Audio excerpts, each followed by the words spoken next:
हमारे लोग मैक्सिमम प्रदेशों में, विदेशों में प्रवास करते हैं, तो कहीं ना कहीं ये दुर्भाग्य का विषय है। आज यहाँ विभिन्न धर्मों को मानने वाले लोग बैठे हैं। भारत देश में अगर धर्म कोड की बात कही जाए तो संविधान 10 धर्म कोड को मान्यता देता है। मैं सभी का आदर करता हूँ। किसी को नीम के पेड़ में शांति मिलती है, किसी को आम के पेड़ में शांति मिलती है, सबका अपना अपना मार्ग है। लेकिन आप लोग जितने लोग बैठे हैं, आप भी जानते हैं, अगर आप किसी की आस्था ईश्वर में, किसी की अल्लाह में, किसी की रब में है, तो आप ये मत अपने ध्यान में रखिए कि आप कुछ भी करेंगे उसका ध्यान बाबा जी धरती पे होगा। इस ब्रह्मांड में और भी दुनिया होंगे, उसको बनाने में व्यस्त होगा। एक बात आप जान लीजिए, यदि आज हमारा उद्धार कहीं से होगा, आज अगर कोई हमें सुरक्षा प्रदान करेगा, आज कोई हमारे हक अधिकार की लड़ाई को लड़ेगा, तो कहीं ना कहीं वो सर्वोच्च मंदिर है हमारा, जिसमें सभी धर्मों के लोग की आस्था होती है, जिसे राज्य में हम विधानसभा कहते हैं और देश स्तर से हम सांसद हैं।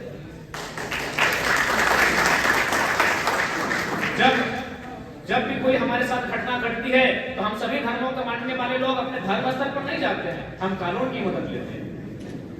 जब भी हमारे साथ कोई अन्याय होता है, जब भी कोई हमारे साथ अत्याचार होता है, हम अपने धर्म स्तर पर नहीं जाते हैं, हम कानून की सहायता लेते हैं। क्योंकि कहीं ना कहीं भारत, ये दुनिया आज लोकतंत्र के ढांचे में बन चुकी है और बिल्कुल जिसने इस सृष्टि का निर्माण किया है वो इसी धरती पे उसकी नजर नहीं होगी।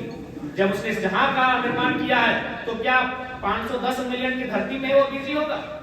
इस धरती से बाहर कई ग्रह, कई उपग्रह, कई धूमकेतु, कई आकाश पिंड हैं, हो सके वो वहां होगा। इसलिए आज अगर हमें हमारी आने वाली भविष्य को सुरक्षित करना है तो राजनीति के अर्थ को समझना होगा।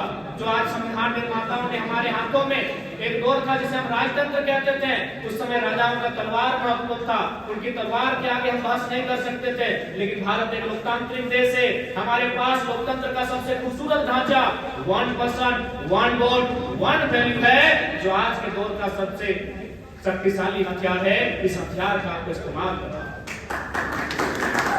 आज बहुत सारे मीडिया वालों ने हमसे पूछा कि केंद्र में से आप सांसद के चुनाव में लड़ेंगे, आप लोग एमपी के चुनाव में लड़ेंगे, उस समय केंद्र के पास धर्म इशू होगा, आप किन मुद्दों के साथ जाएंगे? मैंने कहा जो लोग आज सऊदी में फंसे हैं, जो लोग आज अन्य प्रदेशों में फंसे हैं, उनके लिए सबसे बड़ा धर्म अगर है तो रोटी का धर्म है, जो मजहब से भी ऊपर है। उन मुद्दों के साथ एमपी का चुनाव लड़ेगा। आज बहुत सारे लोग ये कहेंगे हम लोग विधायक, सांसद का ख्वाब या फिर बनने आए हैं। मैं आपको स्पष्ट कहूं, हमारे बीच रिजवान दा भी आज परिचय के मोहताज नहीं रहे, हमारे मोती दा भी परिचय के मोहताज नहीं रहे। इसी बीच हमारे प्रधान महासचिव थाने खान फरजान खान भी आए, परिचय के मोहताज नहीं रहे।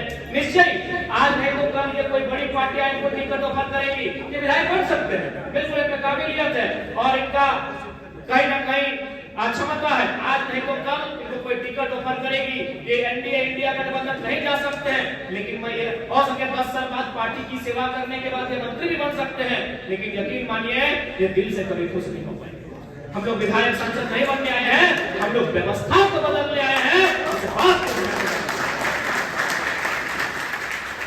हमें वैसा आधार बनाएंगे कि हमारी पार्टी का कोई कार्यकर्ता रहेगा तो वो अभिमान करेगा, हमें ऐसा माहौल क्रिएट कर दिया। और आज शुरुआत हो चुकी है। आज हमारे पास एक मुखिया का, एक वार्ड सदस्य का प्रतिनिधि नहीं है, लेकिन आज भी लड़के लोग बोलते हैं कि एक फोन हम लोग लगाते हैं और हमारा काम हो जाता है। कल ये कोलियरी क्षेत्र का आदमी हमसे मिला, काफी सीनियर था, वो वर्कर था वहां का, हमारे साथ फोटो लिया। बोले फोटो को क्या कीजिएगा? बोला बस कुछ नहीं, जनरल मैनेजर को व्हाट्सएप कर देंगे, मेरा काम हो गया। यानी जो कोरियरी के जीएम हैं उनको व्हाट्सएप कर देंगे, मेरा काम हो जाएगा। तो ये बदलाव हम लोग बिना किसी पद में रहकर लाए हैं। आज किसी फैक्ट्री में चले जाए, किसी कंपनी में चले जाए, आज हमारे नौजवानों से टॉकिंग करने के लिए घबराते हैं, चाहे एचआर रहे, चाहे कोई पदाधिकारी रहे। तो सोच के देखिए, अगर हम लोगों को आप लोग आशीर्वाद देकर अगर नेतृत्व करने का अवसर देंगे तो इस राज्य में क्या बदलाव आएगा। और निश्चय इस बात को ध्यान में रखिए, हम लोग इससे पहले के राजनेता किस प्रकार की परिपाटी में अपने आप को ढाले हैं, मायने नहीं रखता है। आज हम लोगों के ऊपर जो आस्था इस राज्य की जनता ने दिखाया है, इससे हम लोग किसी भी प्रकार से विश्वासघात नहीं करेंगे, किसी प्रकार का विश्वासघात नहीं होगा। क्योंकि अगर हमें एमपी का चुनाव लड़ना, तो आप लोग भी जानते हैं अभी भारत देश में 2 ही पार्टियां हैं जो एमपी के चुनाव में दमदार रहेंगी, एक इंडिया गठबंधन है, एनडीए गठबंधन है।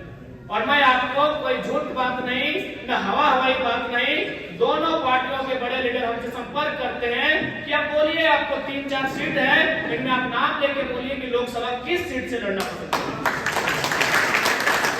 इन 2 वर्षों में हम लोगों ने अपनी काबिलियत कितना बनाया है। और एक बात बताइए, 29 साल का लड़का कौन नहीं चाहेगा यार कि एनडीए चाहे इंडिया से उठकर दिल्ली पहुंच जाए। लेकिन क्या होगा, हम तो एमपी बन जाएंगे, लेकिन आज जो झारखंड की जनता जो एक उम्मीद से देख रही है कि कोई आएगा उस विधानसभा के भीतर, कोई जाएगा उस राजधानी के भीतर, कोई जाएगा देश की राजधानी में जो हमारी बातों को रखेगा। आप भी जानते हैं, चाहे एनडीए गठबंधन हो चाहे इंडिया गठबंधन हो, जो एमपी एमएलए क्यों ना रहे, वो कहीं ना कहीं दिल्ली से संचालित होता है। और दिल्ली से संचालित होने वाला नेतृत्व हमें नहीं चाहिए। दिल्ली को पारसनाथ की पहाड़ पर बैठाए, हमें ऐसा नेतृत्व। आज यही कुछ दिन पहले हम गिरिडीह लोकसभा के अंतर्गत पेटवार क्षेत्र गए थे, वहां 3 सड़क बन के आया है। एक व्यक्ति ने बताया कि जब हमने यहाँ जमीन को खरीदा था तो 30 लाख रोड के किनारे था, 1-1 लाख रुपया प्रति डिसमिल खरीदे, लेकिन सरकार ने हमको 16,000 रेट दिया और 4 लाख में सारा जमीन ले लिया। हमने खरीदा था 30 लाख में और जमीन का रेट हमको मिला 4 लाख, क्योंकि हमारे लिए इस दिल्ली में बोलने वाला कोई नहीं। इसीलिए हमने उन मीडिया को कहा कि धर्म का मुद्दा रहे चाहे आस्था का मुद्दा रहे, जब हम दिल्ली में कदम रखेंगे हमारे लिए रोटी सबसे बड़ा मुद्दा होगा। आप सोच के देखिए, उसके लिए क्या धर्म मुद्दा रहेगा जिसने 30 लाख में जमीन खरीदा था और मात्र 4 लाख में सारा जमीन चला गया।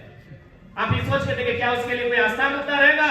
नहीं, उसके लिए उसका हक मुद्दा रहेगा, सत्य मुद्दा रहेगा, उसके लिए उसके साथ जो अन्याय हुआ वो मुद्दा रहेगा। और आज इस बात को आपको मानना होगा, हम लोग एक साधारण सा छात्र, ना कल तक हमें कोई जानता था, ना कल तक हमें कोई पहचानता था, लेकिन आज राज्य के नेतृत्व हमें देख रही है तो कहीं ना कहीं हमें नियति चुनकर लाई है, हमें वो बुद्ध विधाता चुनकर लाया है। अभी आपको तय करना है कि आप हमारा साथ किस प्रकार से देते हैं।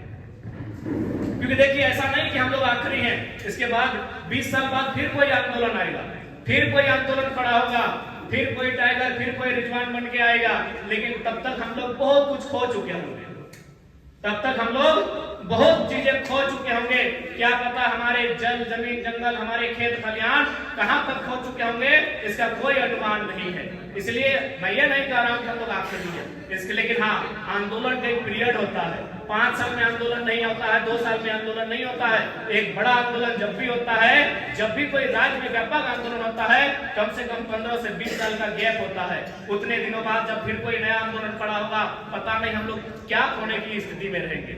इसलिए आज समय की मांग को, नियति की पुकार को, उस ऊपर वाले की रजामंदी को देखते हुए झारखंड के युवाओं के हाथों में आप बागडोर को देने का काम करें। और उम्मीद करते हैं 2024 में अगर हम लोग मजबूत होते हैं तो अपने राज्य सरकार की शक्तियों का उपयोग करते हुए इस राज्य में एक ऐसा वातावरण, एक ऐसा माहौल बनाएंगे कि एक आम व्यक्ति तक वास्तव में हक अधिकार की लड़ाई सार्थक रूप से पहुंचाई जा सके। बहुत सारे लोग कहते हैं कि चेमना लोग क्या बदलाव करेंगे। देखिए, बदलाव आइडिया से होता है। एक छोटी सी आइडिया सिस्टम को बदल देती है, एक छोटी सी आइडिया माहौल को बदल देती है। हमारे पास आइडियाज है, हमारे पास तौर तरीके हैं, हम लोगों ने सोच कर रखा है कि अगर हम लोग को स्थान मिलेगा तो हम लोग क्या कर सकते हैं। अभी उदाहरण के लिए मान के देखिए, माननीय मुख्यमंत्री आज चौक चौराहे जहां देखिए उन्होंने अपने एडवर्टाइजमेंट के लिए लगभग करोड़ों का पोस्टर लगाया। अब एक बात बताइए, अगर कोई पढ़ा लिखा जिसके पास आइडिया हो, उन पोस्टर बैनर को केवल रोक करके हमें लगता है उन पैसों से छोटी मोटी योजनाएं लेकर हम लोग आ सकते हैं।